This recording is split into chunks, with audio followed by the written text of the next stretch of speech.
ओम बागेश्वराय नमः। बागेश्वर बालाजी की कृपा हम सब पर बनी रहे। आज के इस वीडियो में मैं आप लोगों को बताऊंगी कि क्यों माता पार्वती ने भोलेनाथ को श्राप दिया था। तो चलिए वीडियो को शुरू करते हैं। एक बार भोलेनाथ ने माता पार्वती के साथ ध्रुत क्रीड़ा खेलने की अभिलाषा प्रकट की। इसमें भगवान शंकर अपना सब कुछ हार गए। हारने के बाद भोलेनाथ ने अपनी अलग ही लीला रची। उन्होंने पत्ते से बने वस्त्र पहने और गंगा तट पर पहुंच गए। यह बातें जब कार्तिकेय जी को पता चली तो वह माता पार्वती से समस्त वस्तुएं वापस लेने पहुंच गए। कार्तिकेय जी जब माता के पास पहुंचे और पिता की वस्तुएं मांगी तो माता पार्वती ने उन्हें कहा कि खेल में हारी हुई वस्तुएं खेल में ही जीतनी होगी। इसके बाद खेल शुरू हुआ और इस बार खेल में पार्वती जी हार गईं तथा कार्तिकेय जी शंकर जी का सारा सामान लेकर वापस चले गए। इधर पार्वती जी भी चिंतित हो गईं कि सारा सामान भी गया तथा पति भी दूर हो गए। पार्वती जी ने अपनी व्यथा अपने प्रिय पुत्र गणेश जी को बताई।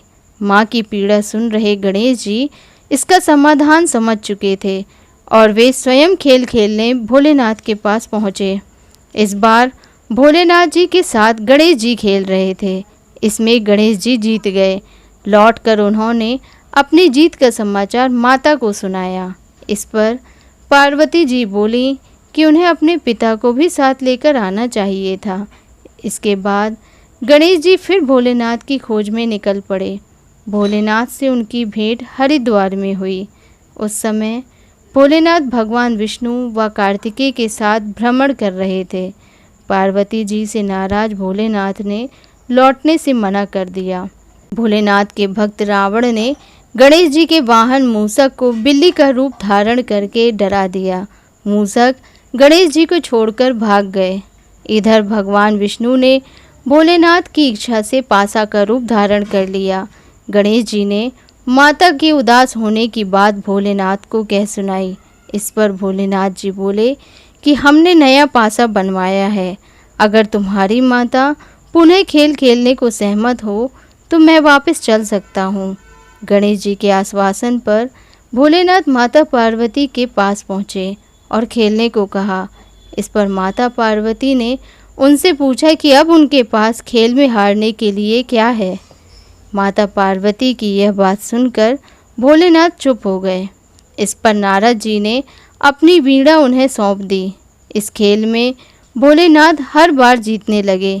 एक दो पासे फेंकने के बाद गणेश जी सारी बात समझ गए। उन्होंने पासे के रूप में भगवान विष्णु का रहस्य माता पार्वती को बता दिया। यह सब सुनकर माता पार्वती को क्रोध आ गया।